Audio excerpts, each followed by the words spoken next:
What's up, everybody? Welcome to the Geek Pit. I'm Matt Dunphy, and I want to introduce you to the VNX storage platform. The VNX is the workhorse of this data storage industry, deployed across tens of thousands of sites today, and over the course of its existence, literally hundreds of thousands of deployments to support a variety of different workloads. I consider it the SUV of the data storage industry, supporting tons of capacity, supporting tons, insane levels of performance, supporting crazy features that, frankly, you just can't even find still today in many of the storage platforms that exist.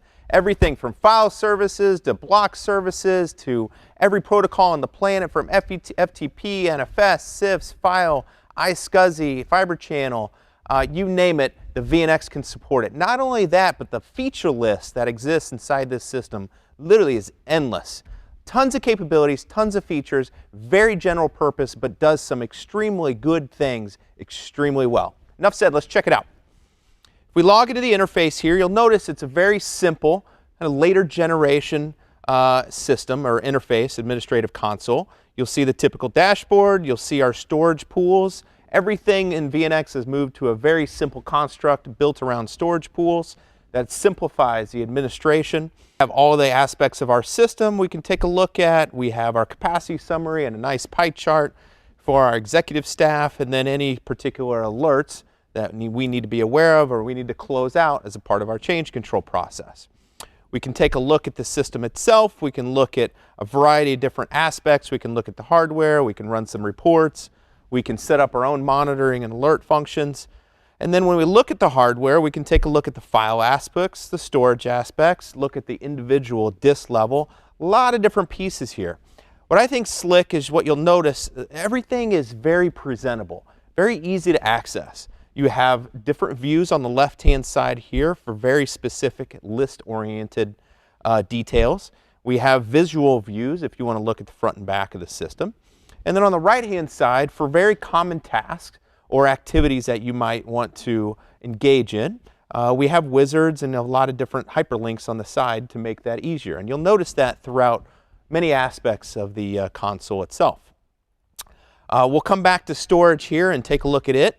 We'll look at the hosts real fast, and you can see you can get a list of your hosts, you can get a list of your virtual machines. What's cool about VNX is it's obviously deeply integrated into VMware and even Hyper-V. So we can start to correlate volumes and their relationship to virtual machines, and even the applications that live on top of those virtual machines, all within the VNX console itself. We can look at data protection.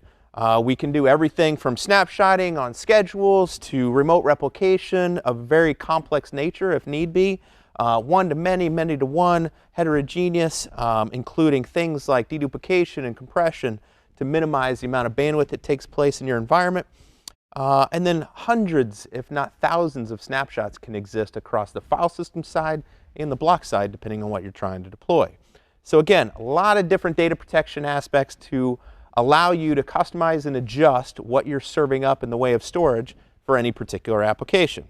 And if we look at storage here, very simply, we can create a variety of things. We can provision LUNs, we can create file systems, and as you can imagine, everything's built around this wizard. So let's run through a file system wizard here.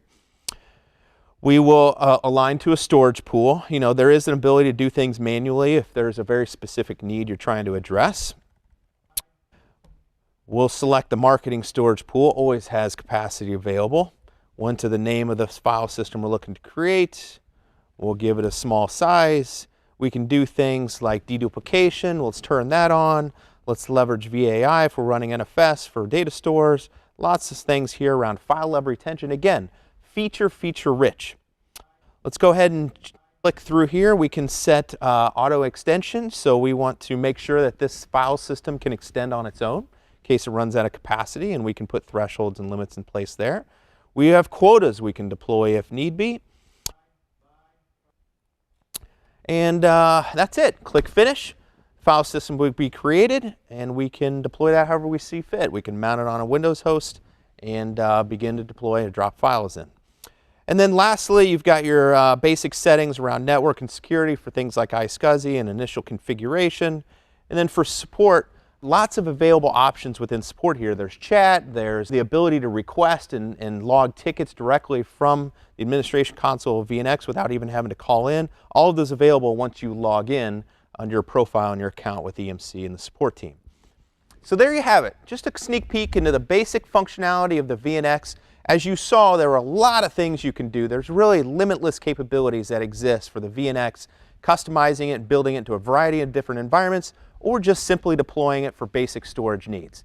Check it out for yourself, VNX, tons of references, tons of customers, tons of great things that the VNX is offering in today's world and today's economy, and it can absolutely do that same thing for you.